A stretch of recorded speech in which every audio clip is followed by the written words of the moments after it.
Corona की मार पड़ी है। कई देश लॉकडाउन में रहे और कोई इकोनॉमिक एक्टिविटी नहीं हुई।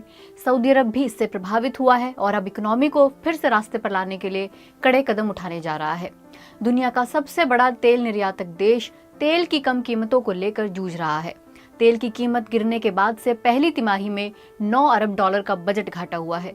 सऊदी अरब के केंद्रीय बैंक में विदेशी मुद्रा भंडार मार्च महीने में पिछले 20 सालों में सबसे तेजी से गिरा है।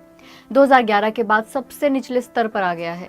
सऊदी अरब की मॉनेटरी अथॉरिटी ने मंगलवार को कहा था कि मार्च में सऊदी अरब की विदेशी संपत्ति में 464 अरब डॉलर की गिरावट आई है। ये पिछले 19 सालों में सबसे निचले स्तर पर है। सऊदी का कहना है कि ऐसा कोरोना वायरस की महामारी के कारण हुआ है। सऊदी अरब ने भी संक्रमण रोकने के लिए ज्यादातर शहरों में लॉकडाउन लगा रखा है और कर्फ्यू भी लगा हुआ है। अंतर्राष्ट्रीय हवाई सेवा पूरी तरह से बंद है। इस वजह से भी सऊदी का नॉन ऑयल राजस्व भी बुरी तरह से प्रभावित हुआ है। लोग घरों में हैं और सारा कारोबार बंद है। सऊदी अरब के वित्त मंत्री मोहम्मद अल जदान ने बताया कि इस साल की शुरुआत में तेल की कीमत $60 प्रति बैरल थी और आज $20 प्रति बैरल है। ये 50% से भी ज्यादा की गिरावट है।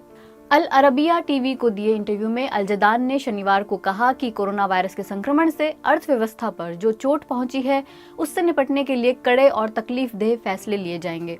सऊदी अरब बजट खर्चों में भारी कटौती करेगा। कोरोना वायरस का असर इस साल की दूसरी तिमाही में अर्थव्यवस्था पर स्पष्ट रूप से दिखेगा। देश में मेगा प्रोजेक्ट के खर्चों में भी कटौती की जाएगी। उन्होंने कहा कि हम इस महामारी से निपटने के लिए कई सारे रास्तों को तलाशने में जुटे हुए हैं। ऐसे हालात दूसरे विश्व युद्ध के बाद 70 सालों में दुनिया ने नहीं देखे हैं। वैश्विक स्तर पर इस तरह की महामारी पहले कभी नहीं देखी गई थी। उन्होंने पिछले हफ्ते कहा था कि सरकार अपने राजस्व भंडार से सीमित मात्रा में धन निकालेगी। वो अधिकतम 32 अरब डॉलर ही अपने राजस्व भंडार से निकालेगी। इसके बदले सरकार कर्ज लेने की अपनी पूरी क्षमता का इस्तेमाल करेगी और 60 अरब डॉलर का ऋण जारी करेगी। अल जदान का कहना है कि सऊदी की सरकार हो या फिर बाकी दुनिया, वो कोरोना से पहले की आर्थिक स्थिति में नहीं लौटने जा रहे हैं। खास तौर पर जिस तरह से इस महामारी का असर आर्थिक गतिविधियों और आपूर्ति चेन पर पड़ा है। सऊदी अरब के सामने मौजूदा आर्थिक चुनौतियों के बारे में अल जदान कहते हैं कि सऊदी की आर्थिक स्थिति अब भी बड़े पैमाने पर लोगों के बाजार में खर्च करने की हैसियत पर निर्भर करती है और इसलिए वो लोगों की खर्च करने की हैसियत बरकरार रखेंगे ताकि आने वाले भविष्य में अर्थव्यवस्था की हालत ठीक बनी रहे।